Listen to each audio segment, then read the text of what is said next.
அடுத்தபடியாக நீங்கள் ஆவலோடு எதிர்பார்த்திருக்கின்ற தமிழகத்தினுடைய அனைத்து பிரச்சனைகளும் தீர்வாக விடிவெளியாக செல்கின்ற இளஞ்சிங்கம் அண்ணாமலை அவர்களை கண்டன உரையாற்றுமாறு அன்போடு அளிக்கின்றேன்.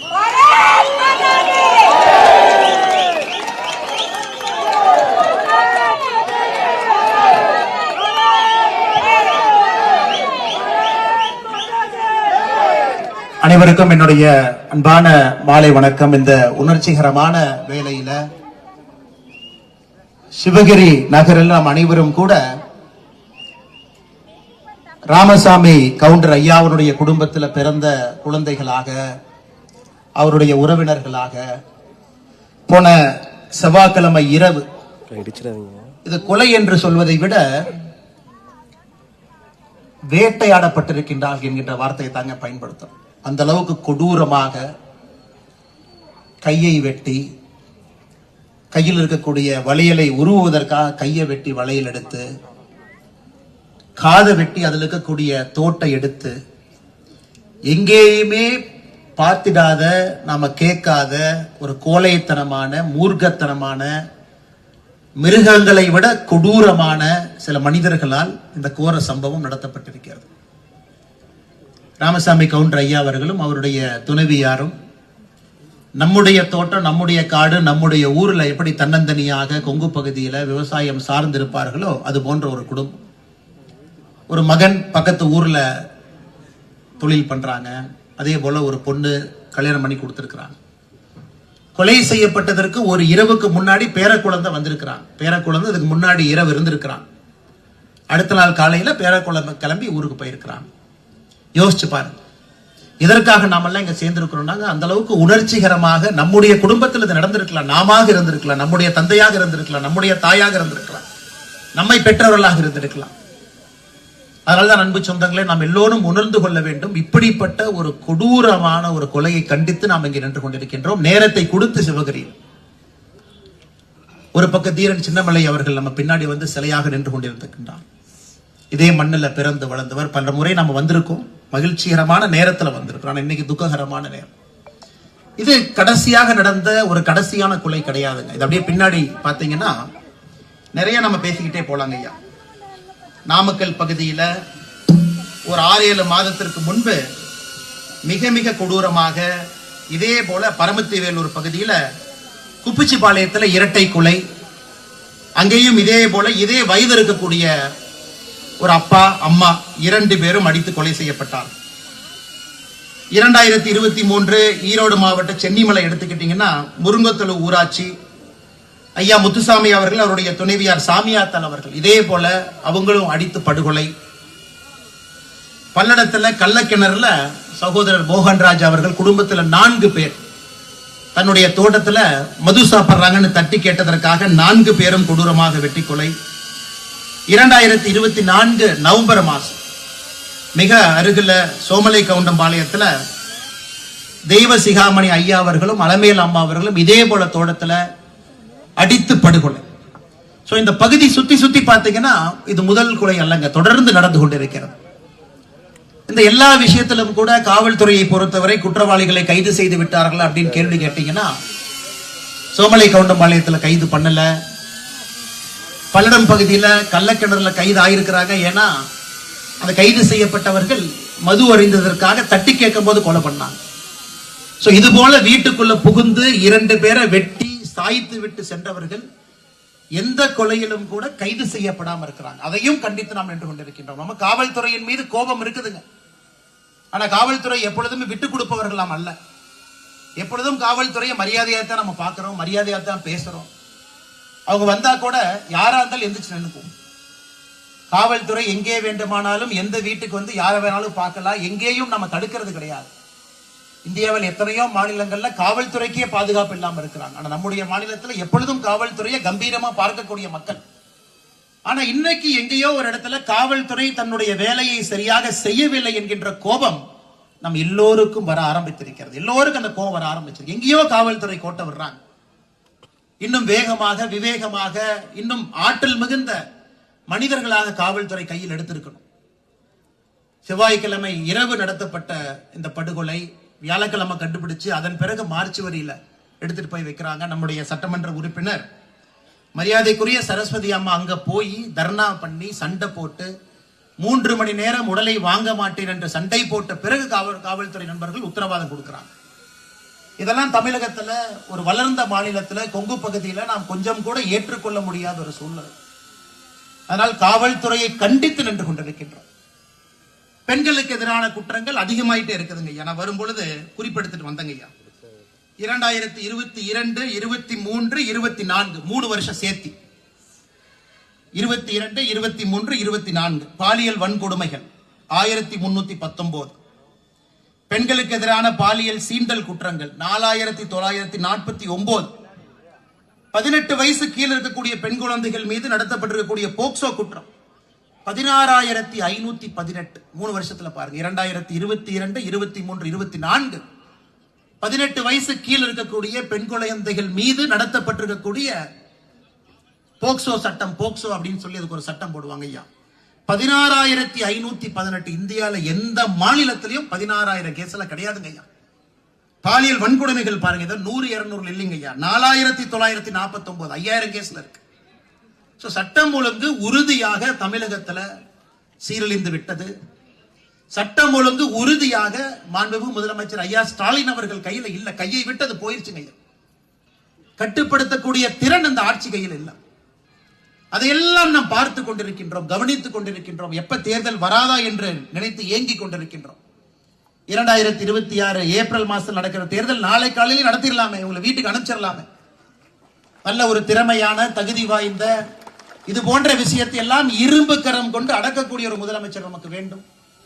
அது மட்டும் இல்லாம காவல்துறையை சுதந்திரமாக காவல்துறையை விட்டு இந்த மாதிரி யாராவது வேட்டை நாய்கள் வீட்டுக்குள்ள புகுந்து படுகொலை எல்லாம் நடத்துறாங்கன்னா அந்த வேட்டை நாய்களுக்கு நாம் கொடுக்கக்கூடிய தண்டனை என்பது உலகமே திரும்பி பார்க்கின்ற அளவுக்கு அந்த தண்டனை இருக்கணும்.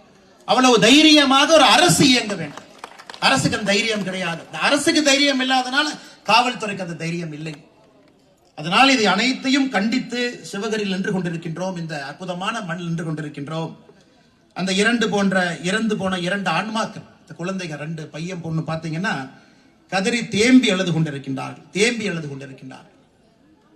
எங்க அப்பா அம்மா இந்த மாதிரி நாங்க பார்த்ததே எல்லாம் எப்படி பாருங்க, கையை வெட்டி வளையல் எடுத்திருக்கிறாங்க, காதை வெட்டி தோடு எடுத்திருக்கிறாங்க. அதனால்தான் அருமை சொந்தங்களே, ஒரு பக்கம் நம் கோபத்தில் நின்று கொண்டிருக்கின்றோம், ஒரு ஜனநாயகத்துல நம்மால் முடிந்த அளவுக்கு குரலை உயர்த்தி கொண்டிருக்கின்றோம். அரசியல் கட்சிகள் இங்க வந்து மேடை போட்டு மக்களை ஒருங்கிணைத்து பேசுறாங்க, மக்கள் மத்தியில் விழிப்புணர்வு ஏற்படுத்துறாங்க. மக்கள் நீங்களும் வேலையெல்லாம் விட்டுட்டு நீங்களும் வந்து அரசுக்கு இதன் மூலமாக ஒரு கருத்து சொல்றீங்க. பாருங்க எவ்வளவு கூட்டம் சேர்ந்திருக்கும் சிவகிரியில. ஒரு சின்ன ஊர்ல எத்தனாயிரம் மக்கள் இங்கே வந்து நின்று கொண்டிருக்கின்றோம். அரசனுடைய காதுக்கு தெரியப்படுத்தும் அளவுக்கு நம்முடைய செய்தி போது வேகமா புடிங்க. இன்னொரு பக்கம் காவல்துறைக்கும் செய்தி கொடுக்கிறோம். ஐயா உங்க மேல மரியாதை இருக்கு, ஆனா அந்த மரியாதை தினமும் கொஞ்சம் கொஞ்சமாக குறைந்து கொண்டு வருதுங்க ஐயா, சுதாரிச்சு வேகமா புடிங்க. அருமை சொந்தங்களே, இன்னைக்கு பாரதிய ஜனதா கட்சியை பொறுத்தவரை மேடையில் நம்மோடு நின்று கொண்டிருக்கக்கூடிய நம்முடைய கூட்டணி கட்சியினுடைய தலைவர்கள் எல்லாம் இங்க இருக்கிறாங்க. தமிழ் மாநில காங்கிரஸ், பாட்டாளி மக்கள் கட்சி, இந்திய ஜனநாயக கட்சி, புதிய நீதி கட்சி, கொங்கு நாடு வேட்டுவ கவுண்டர் முன்னேற்ற சங்கம், பெருந்தலைவர் மக்கள் கட்சி, உழைப்பாளர் முன்னேற்ற கழகம் எல்லாம் இருக்கிறாங்க. அனைத்து இந்திய அண்ணா திராவிட முன்னேற்ற கழகத்தினுடைய தொண்டர்கள் இருக்கிறாங்க. எல்லாரும் ஒரே கருத்தில் நின்று கொண்டிருக்கின்றோம். நீங்க பிடிக்கல அப்படின்னா நாங்கள் வீதிக்கு வர வேண்டி இருக்கும். அதனால்தான் காவல்துறை நண்பர்களே, நாங்க சொல்றதை நல்லா கேட்டுக்க. அந்த கூட்டத்துல எல்லாரும் பொதுமக்கள் சேர்ந்து நாங்க இதை விடை போறது கிடையாது. ஏன்னா ஒரு ஊரா, சோமலக்கவுண்டம்பாளையம், கள்ளக்கிணறு, அப்படியே ஒரு ஊரா போங்க. நாமக்கல், பரமத்திவேல், எல்லா பக்கம் ஒரு கொலை நடக்கும், 2 நாள் பேசுவோம், 6 மாசத்துல மறந்துடுவோம், அடுத்த கொலை நடக்கும், மறுபடியும் பேசுவோம், மறந்துடுவோம், அடுத்த கொலை, 6 மாதத்திற்கு ஒரு கொலை. சென்னிமலையில் 2023. ஆனால் இந்த முறை நாம் யாரும் இதை விடப்போவதாக இல்லை. நாம வீதிக்கு வர வேண்டிய சூழ்நிலை இது. இன்னைக்கு பாருங்க ஐயா, நாம சம்பவம் நடந்து 6 நாள் கழிச்சு நம்ம பேசிக்கிட்டு இருக்கோம். நான் இங்க இருக்கக்கூடிய எல்லா தலைவர்கள் சார்பாக உங்க முன்னாடி வைக்கிறது, இன்னும் 2 வாரத்துல நீங்கள் கொலையாளியை கண்டுபிடித்து கைது செய்து நீதிமன்றத்துக்கு அனுப்பல, எங்களை பொறுத்தவரை நாங்க இங்கே ஆட்சியில் இருந்தால் நீதிமன்றத்துக்கு அனுப்ப மாட்டாங்க ஐயா. துப்பாக்கி எல்லாம் எதுக்கு இருக்குதுங்க ஐயா, குண்டெல்லாம் எதுக்கு இருக்கு? பயத்தை ஏற்படுத்தும் அளவு குறைந்தபட்சம் நீங்க அதை செய்யல அப்படின்னா 20ஆம் தேதியிலிருந்து, செவ்வாய்க்கிழமைங்க ஐயா 20ஆம் தேதி, இதே சிவகிரியில தொடர் உண்ணாவிரத போராட்டத்திலே நாம் அமர இருக்கின்றோம். தொடர் உண்ணாவிரத போராட்டம் அது கலைக்கணும்னா முதலமைச்சர் தான் இங்க வரணும்.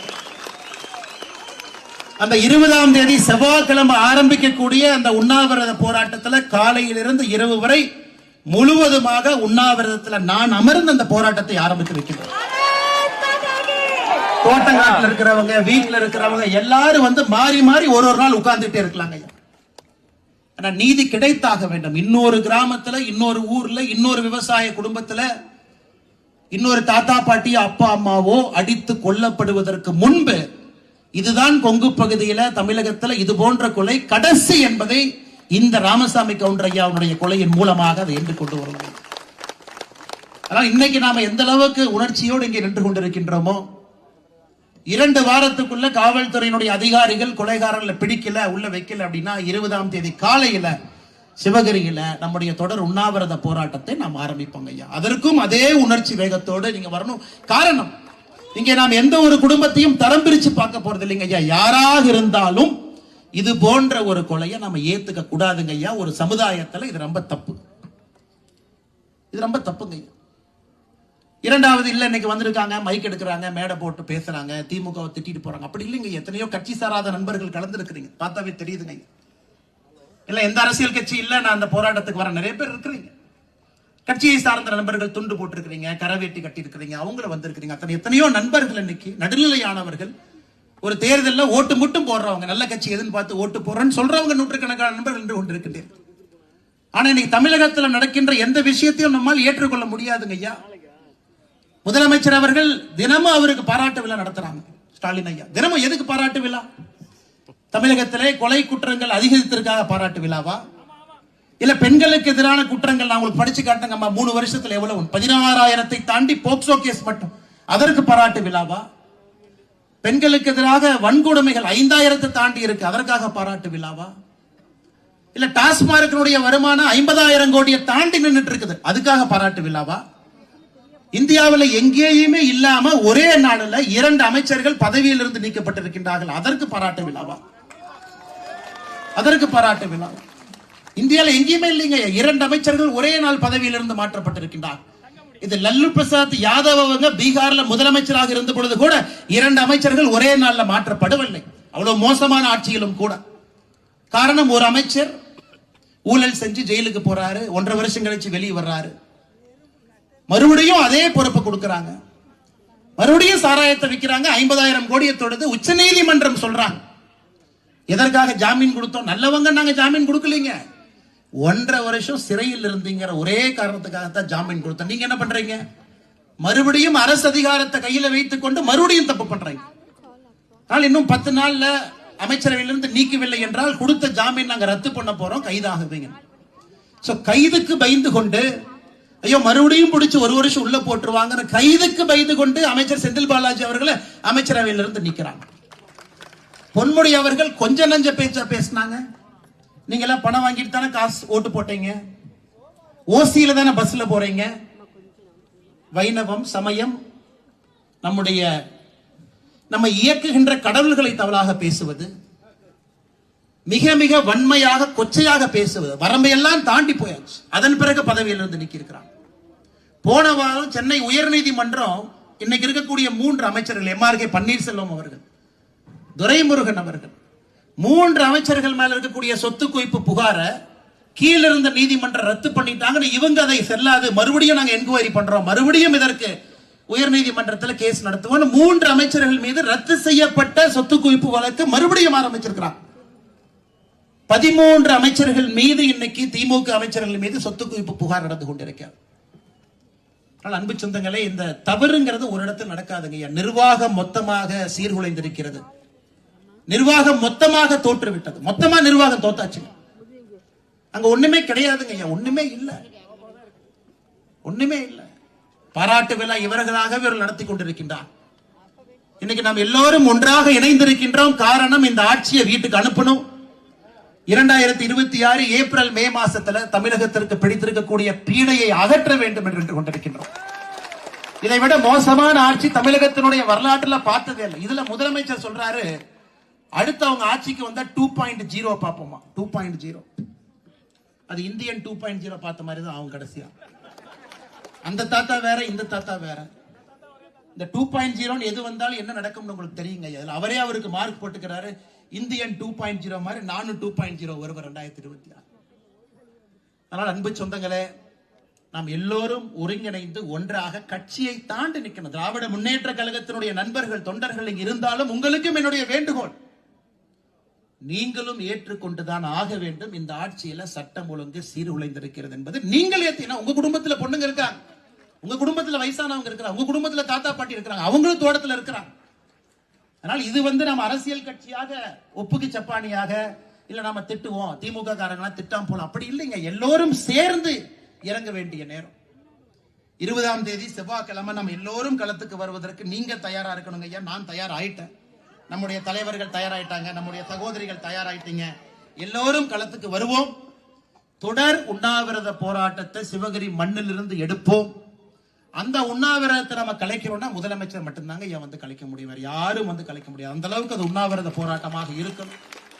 அதற்கு முன்பாக இந்த 2 வாரத்துல நீங்கள் குற்றவாளிகளை பிடிங்க, என்னமோ பண்ணுங்க, ஆனா எங்களுக்கு ஒரு மன நிம்மதியை கொடுங்க என்பதற்காகத்தான் உடனடியாக சிவகிரியில இந்த கண்டன ஆர்ப்பாட்டத்தை ஏற்பாடு செய்து நம்ம எல்லோரும் இங்கே கலந்து கொண்டிருக்கின்றோம். அது மட்டும் இல்ல அருமை சொந்தங்களை, இன்னொரு விஷயம் இருக்கு.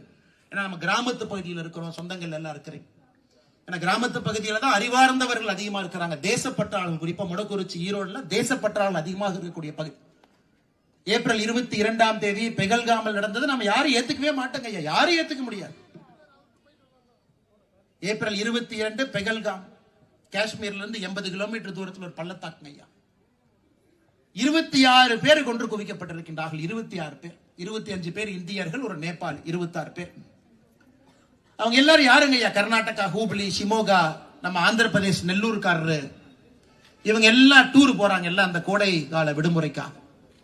புதிதாக திருமணமாகி போனவங்க இருக்கிறாங்க, ஹனிமூன் போனவங்க இருக்கிறாங்க, திருமணமாகி 1 வாரம் ஆன நேவி ஆபீசர் அவங்க இருக்கிறாங்க. ஷிமோகால இருந்து காஷ்மீருக்கு போய் பார்க்கணும், இதுவரைக்கும் போனதே இல்லைன்னு போன கணவன் மனைவி 2 குழந்தைகள், 4 பேர்.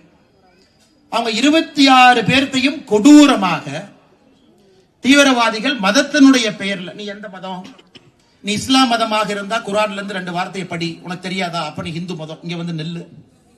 அவங்கள முட்டிங்கால் போட வச்சு இந்த ISIS தீவிரவாதிகள் எப்படி எக்ஸிகியூஷன் ஸ்டைல் முட்டிங்கால் போட வச்சு மண்டையில பின் மண்டையில சுடுவாங்களோ அது போன்று கொன்று குவிக்கப்பட்டிருக்கின்றார். அதையும் நாம் கண்டித்து நின்று கொண்டிருக்கின்றோம். காரணம், இதை நாம் ஏற்றுக்கொள்ள மாட்டோம். எல்லா இஸ்லாமியர்களும் தீவிரவாதிகள் இல்லைங்க ஐயா. இஸ்லாமில அதை தவறாக புரிந்து கொண்டவர்கள் சில தீவிரவாதிகள் இருக்கிறாங்க. அவர்களால் இஸ்லாம் மதத்துக்கே கெட்ட பேர், எல்லோருக்குமே கெட்ட பேர். 26 பேர் அப்பாவிகளை கொண்டிருக்கின்றார்கள். அதையும் ஒரு நாடாக நாம் ஒன்றாக இணைந்து நின்று கொண்டிருக்கின்றோம். அது இன்னைக்கு நாம சொல்லி இருக்கோம், பாகிஸ்தான்ல இருந்து யார் இங்க இருந்தாலும் உடனடியாக திரும்பி செல்ல வேண்டும் என்று சொல்லி இருக்கின்றோம். யார் இந்தியாக்குள்ள இருக்கக்கூடாது. இந்தியா முழுவதும் முதலமைச்சர்கள் வேலை ஆரம்பிச்சிட்டாங்க. நான் தமிழ்நாடு முதலமைச்சர் சம்பந்தமாக எந்த வேலையுமே ஆரம்பிக்கல. இந்திய அரசு உள்துறை அமைச்சர்கள் என்ன சொல்லி இருக்கிறாங்க, அமித்ஷா அவர்கள், பாகிஸ்தான்ல இருந்து யாராவது விசாவோடு இந்தியாவுக்குள்ள எங்கேயா சுத்திக்கிட்டு இருந்தா உடனே கிளம்பி போயிருங்க. அட்டாரி பார்டர்ல கிளம்பி போயிருங்க, வாகா பார்டர்ல வராது. அதற்கு பேச்சு மூச்சு இல்லாம நம்முடைய முதலமைச்சர் இருக்கிறாங்க. அப்ப என்ன, நீங்க தீவிரவாதத்தை ஆதரிக்கிறீங்களா? எல்லா காங்கிரஸ் கட்சியை சார்ந்த முதலமைச்சர்கள் எதிர்த்து பேசும் பொழுது தமிழகத்தினுடைய முதலமைச்சருடைய பரிதாபமான நிலை, ஐயோ எதிர்த்து பேசினா ஓட்டு வங்கி கலைஞ்சு போயிருமோ, எதிர்த்து பேசாம இருப்போம். அதையும் பார்க்கின்றோம், அதையும் நாம் கண்டிக்கின்றோம். அது மட்டும் இல்லை அருமை சொந்தங்களே, நாம் எல்லோருக்கும் கோபத்தில் இருக்கும். அரசு திரும்ப ஏதாவது செய்ய வேண்டும் என்கின்ற கோபத்தில் இருக்கும். இதற்கு முன்பு புல்வாமாக இருக்கட்டும், பாலாகோட்டாக இருக்கட்டும், 2 முறை நடந்த பொழுதும் ஒரு கடுமையான பதிலடியை நம்முடைய இந்திய திருநாடு திரும்ப நாம கொடுத்திருக்கோம். ஆனால் இந்த முறை பிரதமர் அவர்களிலிருந்து எல்லோரும் மிக தெளிவாக இருக்கின்றார்கள். பாகிஸ்தானுக்கு நாம கொடுக்கக்கூடிய பதிலடி என்பது அடுத்து எப்பொழுதும் சரித்திரத்தில் இது போன்ற நிகழ்வை நடத்துவதற்கு அவர்களுக்கு தைரியம் இருக்கக்கூடாது என்பதிலே தெளிவாக இருக்கின்றார். புல்வாமாக்கு பதிலடி கொடுத்தோம், திரும்ப செஞ்சிருக்கிறாங்க. பாலாகோட்டுக்கு பதிலடி கொடுத்தோம், திரும்ப செஞ்சிருக்கிறாங்க. உலக நாடுகள் எல்லாத்தையும் ஒருங்கிணைந்து பாகிஸ்தான் அப்புறப்படுத்துவதற்கான வேலையில் இறங்கி இருக்கிறாங்க. IMF இருந்து வரக்கூடிய நிதி உதவியை நிறுத்த ஆரம்பிக்கிறாங்க, $7 பில்லியன். இந்தியாவிலிருந்து பாகிஸ்தானுக்கு 3 நதிகளுடைய தண்ணி போதுங்க, இண்டஸ் வாட்டர், அதை நிறுத்துறாங்க. சோ எல்லா விதமான பிரச்சனையும் கொடுத்து எந்த விதமான ஒரு தீவிரவாதியும் பாகிஸ்தான்ல இருந்து தைரியமாக இங்க வரக்கூடாது. பாப்பீங்க. பிரதமர் அவர்களும் தினமும் பாக்குறாங்க. நேத்து நம்முடைய முப்படை தளபதிகளை கூப்பிட்டு மீட்டிங் போட்டிருக்கிறாங்க. குறிப்பாக விமானப்படையினுடைய தளபதியை கூப்பிட்டு நேத்து பேசியிருக்கிறாங்க. அதனால் நிச்சயமாக நம்முடைய பிரதமரை பொறுத்தவரை உறுதியான நிலைப்பாட்டோடு அவர் இருக்கின்றார். உறுதியான ஒரு முடிவு எடுக்கத்தான் போறாருங்க. ஆனா நாம ஒரு பொதுமக்களாக நமக்கு இந்த எண்ணம் இருக்க வேண்டும். நாட்டினுடைய இறையாண்மையின் மீது ஒரு எண்ணம் இருக்க வேண்டும். முதலமைச்சரை பொறுத்தவரை நாடு முக்கியம் என்று இருக்க வேண்டுமோ தவிர ஓட்டு வங்கி முக்கியம் என்று இருக்கக்கூடாது. அதையும் கண்டித்து சிவகிரியில இந்த ஆர்ப்பாட்டம் நடந்து கொண்டிருக்கிறது. அருமை சொந்தங்களே, எல்லோரும் நேரம் கொடுத்து இங்க வந்திருக்கிறீங்க. அதுக்காக முதல்ல நம்முடைய அண்ணன் ஏபி முருகானந்தம் அவர்கள் சொன்னது போல உங்களுக்கு நன்றிகளை தெரிவிச்சுக்கிறேங்க ஐயா. நேரத்தை ஒதுக்கி வந்திருக்கிறேன். 20ஆம் தேதியும் அதற்கு வாய்ப்பு இருக்கக்கூடாது. ஒருவேளை வாய்ப்பு இருக்குன்னா, காவல்துறை சரியாக செயல்படவில்லை என்றால் 20ஆம் தேதியும் நீங்கள் வர வேண்டும் என்று இப்பொழுதே உங்களுக்கு நான் ஒரு அழைப்பை, ஒரு வேண்டுகோளை இந்த நேரத்தில் நான் உங்களுக்கு வைக்கிறேன். எந்த வேலையாக இருந்தாலும் ஒத்தி வச்சுட்டு எல்லாம் வந்துருங்க. 20ஆம் அன்னைக்கு நாம செய்ய போறது முதலமைச்சரை யோசிக்கணும். ஐயா, நான் ஒரு முறை இல்ல தொடர்ந்து சொல்லிட்டு இருக்கிறேங்க ஐயா. சோமலக்காண்டம்பாளையத்தில் ஆனோடனே முதலமைச்சருக்கு தனிப்பட்ட முறையில கடிதம் எழுதணும். ஐயா, சிபிஐக்கு கொடுங்க. இதுல ஈகோ இஷ்யூவே இல்ல. சிபிஐ மத்திய அரசு, தமிழ்நாடு காவல்துறை மாநில அரசு கையில் இருக்கு, எதுக்கு சிபிஐ கொடுக்கணும்? நான் கேட்டது, ஐயா சிபிஐக்கு தயவு செஞ்சு கொடுங்க. இதுல ஈகோ பார்க்காதீங்க. ஏன்னா ஒரு காவல்துறை என்பது கை கட்டி போட்டிருக்கிறோம், பந்தோபஸ்து பண்ணணும். நீங்க வந்தீங்கன்னாவே ரோட்ல 2000 பேர்த்த நிக்க வைக்கணும். அவங்களுக்கு இதெல்லாம் பிடிக்கிறதுக்கு நேரம் இல்ல. ஒரு போலீஸ் ஸ்டேஷன்ல 10,000 வேலை செய்யறாங்க. அதுல குற்றம் தடுப்பது ஒன்று, குற்றம் நடந்த பின்பு குற்றவாளியை பிடிப்பது ஒன்று. முழு வேலை கிடையாதுங்க ஐயா. ஆனா சிபிஐ பாத்தீங்கன்னா முழுமையான வேலை குற்றவாளியை பிடிப்பது. அந்த கடிதத்திற்கு எந்த விதமான பதில் கிடையாது. சரி, பதில் போலின்னு எழுதின கடிதத்தை பத்திரிகை மூலமா கொடுத்தோம், அதற்கும் பதில் இல்லை. அதனால இன்னைக்கும் முதலமைச்சருக்கு நாங்கள் வைக்கக்கூடிய வேண்டுகோள், ஐயா உங்களால பிடிக்க முடியல. நீங்க பிடிக்க முடியாதனால ஒரு 6 மாதத்திற்கு ஒரு முறை கொங்கு பகுதியில புதிய ஒரு இடத்துல ஒரு படுகொலை நடக்க ஆரம்பிக்குது. இப்பவும் தப்பில்ல. ஈகோ பார்க்காம இந்த 4 கேஸையும் மொத்தமா சிபிஐ கையில கொடுத்துருது. 4 கேஸையும் கொடுங்க. நாங்கள் பொறுப்பேற்றுக் கொள்கின்றோம். தைரியமா சொல்றோம். தமிழ்நாட்டினுடைய பாரதிய ஜனதா கட்சி மாநில தலைவர் அண்ணன் நயினார் நாகேந்திரன் உட்பட எல்லா மூத்த தலைவர்களும் டெல்லிக்கு போய் அமித்ஷா அவர்களை பார்த்து, ஆனா நீங்க தாங்க ஒப்புதல் கொடுக்க முடியும், மத்திய அரசு இந்த கேஸ் எடுக்க முடியாது. காரணம், ப்ராசிக்யூஷன் சாங்ஷன் என்கின்ற விஷயத்தை நீங்க தூக்கிட்டீங்க. மத்திய அரசு தானாக தமிழகத்திற்குள்ள வந்து ஒரு கேஸ் எடுக்கிறதுக்கான அதிகாரத்தை நீங்க திரும்ப எடுத்துட்டீங்க. 2 ஆண்டுகளுக்கு முன்பு ஏன் செந்தில் பாலாஜியை காப்பாற்றுவதற்காக அந்த ப்ராசிக்யூஷன் சாங்ஷன் என்பதை எடுத்துட்டீங்க. அப்படின்னா மத்திய அரசு தானாக ஒரு மாநிலத்திற்குள்ள வந்து ஒரு கேஸ் எடுக்க முடியாதுங்க. 2022க்கு முன்னாடி மத்திய அரசு நேரா வந்து இந்த கேஸ் எடுத்துக்கலாங்க. நேரா அந்த கேஸ் எடுத்துக்கலாம், யாரையும் கேட்க வேண்டிய அவசியம் இல்ல. ஆனா செந்தில் பாலாஜி மேல கை வைப்பாங்க அப்படின்னு நீங்க பயப்பட்டது எடுத்த காரணத்தினால நீங்க தான் நீங்க மத்திய அரசு கொடுக்கணும். நீங்க கடிதம் எழுதி நீங்க தான் ஒப்படைக்க முடியும். அதனால தயவு செய்து இந்த 4 வழக்கையும் சிபிஐ கையில கொடுங்க. அந்த இன்ஸ்பெக்டர், சப் இன்ஸ்பெக்டர்லாம் 30-40 வருஷம் இந்த ஒரு மர்டர் கேஸ் மட்டும் பாக்குறவங்க இருக்கிறாங்க. பீகார், யூபி, ஏதோ ஒரு ஊர்ல இருந்து வருவாங்க. மோப்பனாய் மாதிரி இந்த ஊர்ல கேம்ப் போட்டு இங்கேயே உட்கார்ந்து பிடிச்சிருவாங்க. டெக்னிக்கல் சர்வைலன்ஸ், எல்லா விதமான கருவிகள் வச்சிருக்கிறாங்க, உலகத்தரம் வாய்ந்த கருவிகள். அதனால தயவு செய்து முதலமைச்சருக்கு இந்த நிகழ்வு மூலமாக எங்களுடைய வேண்டுகோளும் கூட, தமிழக பாரதிய ஜனதா கட்சி, நம்முடைய கூட்டணி கட்சியினுடைய தலைவர் எல்லாம் இங்க இருக்கிறாங்க, சிபிஐ வசம் இந்த வழக்கை ஒப்படையுங்கள் என்கின்ற வேண்டுகோளையும் மாண்புமிகு முதலமைச்சர் ஐயா மு.க. ஸ்டாலின் அவர்களுக்கு வைக்கிறோம். 2 வாரத்தில் நீங்க பிடிக்கவில்லை என்றால் இங்கிருந்து தொடர் உண்ணாவிரத போராட்டத்தை எடுக்கின்றோம் என்கின்ற எச்சரிக்கையும் உங்களுக்கு கொடுக்கிறோம். காவல்துறை நண்பர்கள் என்ன பண்றாங்க, இன்னைக்கு ஒரு கிராமத்துக்கு வந்து விவசாய தோட்டத்துல வந்து எல்லாத்தையும் பார்த்து சிசிடிவி போடுங்கிறாங்க. எங்க ஒரு விவசாயினுடைய வேலை சிசிடிவி போடுறது அவங்க வேலையா? 5000 ரூபாய்க்கு சிசிடிவி வாங்கி அதற்கு ஒரு சர்வர் வச்சு, இப்ப உங்க வேலை என்னங்க ஐயா? வரிப்பணம் இவ்வளவு கொடுத்து, காவல்துறை நண்பர்களுக்கு இவ்வளவு சம்பளம் கொடுத்து, அதுவும் இந்த துறையினுடைய தலைவராக இருப்பவர் முதலமைச்சர். இது கொடுமை பாருங்க. கர்நாடகா போனீங்கன்னா உள்துறை அமைச்சர் வேற, எல்லா மாநிலத்திலுமே உள்துறை அமைச்சர் இன்னொருத்தர் இருப்பாங்க. ஆனா இங்கே உள்துறை அமைச்சரும் முதலமைச்சர் தான், காவல்துறையினுடைய தலைவரும் நீங்க தான். ஆனா இன்னைக்கு உங்களுடைய கையாலாகத்தனத்தை மறைப்பதற்காக ஒரு கிராமத்துல தோட்டத்து குடிசை வீட்டுக்கும் போய் சிசிடிவி போடு. குடிசை வீட்டுல இருக்கிறவங்க எப்படி சிசிடிவி போடுவாங்க? தோட்டத்துல விவசாயிகளை சிசிடிவி போட்டு என்ன தெரியுங்க உங்களுக்கு? என்ன மெயின்டைன் பண்ணுவாங்க அவங்க? 5000 ரூபாய் 10,000 ரூபாய் செலவு பண்ணி யாரோ போடுறாங்கன்னு வச்சுட்டா கூட என்ன மெயின்டைன் பண்ணுவாங்க? என்ன தெரியும் அவங்களுக்கு? சர்வர் உள்ள வைக்கிறது, ஒளிச்சு வைக்கிறது. அதனால உங்களுடைய கையாளத்தனத்தை மறைப்பதற்காக சிசிடிவி போடுறது நாம தப்பு பண்ண மாதிரி. நீங்க வந்து ஃபர்ஸ்ட் கேள்வி சிசிடிவி இருக்கா அப்படிம்பாங்க. ஏதோ நாம ஏதோ போடாதனாலதான் குற்றவாளிங்க வந்த மாதிரி, ஏதோ நீங்கள் நானும் போடாத மாதிரி அங்க போயிட்டு இருக்கிற குற்றவாளி அங்க சிசிடிவி இல்ல வண்டி விடுறான்னு வந்த மாதிரி, ஏதோ நாம குற்றம் செஞ்ச மாதிரி. அதனால இந்த குற்றத்தை யாரு மேல திருப்புறீங்க? நம்ம மேல திருப்புறீங்க. ஆனால் அன்பு காவல்துறை சொந்தங்களே, தயவு செஞ்சு இதுக்குள்ள போகாம குற்றவாளியை பிடிக்கக்கூடிய வேலையில் நீங்கள் இறங்க வேண்டும் என்கின்ற வேண்டுகோளை உங்களுக்கு விடுக்கிறோம். இன்னமும் சொல்லுகின்றோம், காவல்துறையின் மீது மரியாதை இருக்கக்கூடிய ஒரு பகுதி கொங்கு பகுதி, அதிகமாக மரியாதை கொடுக்கக்கூடிய பகுதி கொங்கு பகுதி. அதனால தயவு செய்து இது உங்களுடைய மான பிரச்சனை, நீங்க பிடிக்கணும், முழு நேரம் அதை மட்டும் செய்யுங்க, வேற எந்த வேலையும் செய்யாதீங்க. 19ஆம் தேதிக்குள்ள இதை நீங்கள் செய்ய வேண்டும் என்று வேண்டுகோள் விடுப்பதோடு, இந்த கண்டன ஆர்ப்பாட்டத்திற்கு வந்திருக்கக்கூடிய எல்லோருக்கும் இந்த நேரத்தில் நன்றி தெரிவிப்பது என்னுடைய கடமையாக நான் கருதுகின்றேன். மிக முக்கியமாக மொடக்குறிச்சி சட்டமன்ற தொகுதியினுடைய சட்டமன்ற உறுப்பினர், உங்களுடைய அன்பையெல்லாம் பெற்றிருக்கக்கூடிய மருத்துவர் அம்மா சரஸ்வதி அவர்கள் வீட்டுக்கு போயிருந்தோங்க ஐயா, ராமசாமி கவுண்டர் ஐயா வீட்டுக்கு. ஐயாவுடைய பொண்ணுக்கு பிரசவம் பார்த்தவங்க நம்முடைய எம்எல்ஏ அம்மா. அந்த அளவுக்கு அந்த குடும்பத்தோடு இந்த பகுதியோடு ரொம்ப நெருங்கி பழகி இருக்கக்கூடிய நம்முடைய சட்டமன்ற உறுப்பினர், நம்முடைய ஆற்றல் மிகுந்த மாவட்ட தலைவராக இருந்து இந்த பிரச்சனையை கையில் எடுத்து இதற்கு ஒரு தீர்வு கிடைக்கும் வரை பாரதிய ஜனதா கட்சி போராடும் என்று இன்னைக்கு கூட்டணி கட்சி எல்லாம் இணைத்திருக்கக்கூடிய அண்ணன் எஸ் எம் செந்தில் அவர்கள் நம்மோடு இருக்கின்றார்கள். அதே போல நம்முடைய முன்னாள் மாவட்ட தலைவர்களாக இருந்து மிக திறமையாக பாடுபட்டுக் கொண்டிருக்கக்கூடிய அண்ணன் வி.சி. வேதானந்தம் அவர்கள், அண்ணன் எஸ்.ஏ. சிவசுப்ரமணியம் அவர்கள் இருக்கிறார்கள். அவர்களுக்கும் என்னுடைய நன்றிகளை, இந்த பிரச்சனையை நீங்க கடைசி வரைக்கும் எடுத்துட்டு போக வேண்டும் என்று சொல்லி என்னுடைய நன்றிகளை தெரிவித்துக் கொள்கின்றேன்.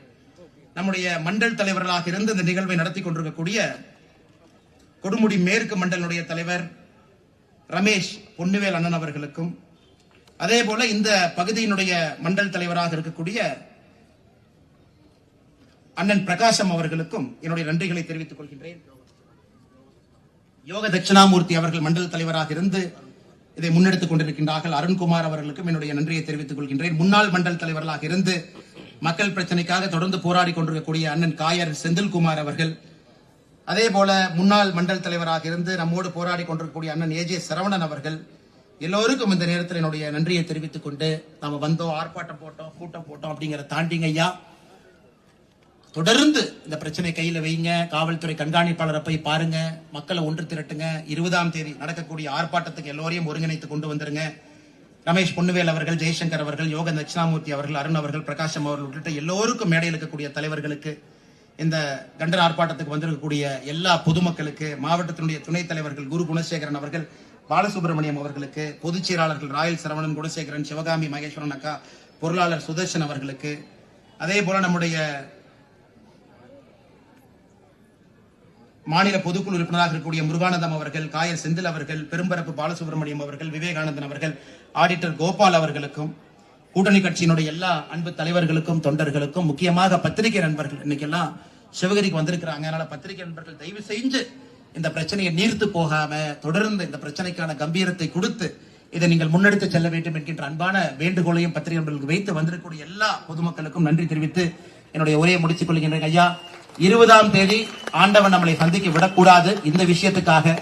ஆனா தயாரா இருங்க, காவல்துறை மெத்தனமாக இருந்தால் 20ஆம் தேதி இதே சிவகிரியிலிருந்து நம்முடைய உண்ணாவிரத போராட்டத்தை ஆரம்பிப்போம் என்று சொல்லி, குறிப்பாக நம்முடைய சகோதரிகள் எல்லாம் கொஞ்சம் பயத்தில் இருக்கிறாங்க. எல்லாம் கோடை விடுமுறை, பேர குழந்தைகள் எல்லாம் கொண்டு வந்து எல்லாம் தோட்டத்தில் விடுறாங்க.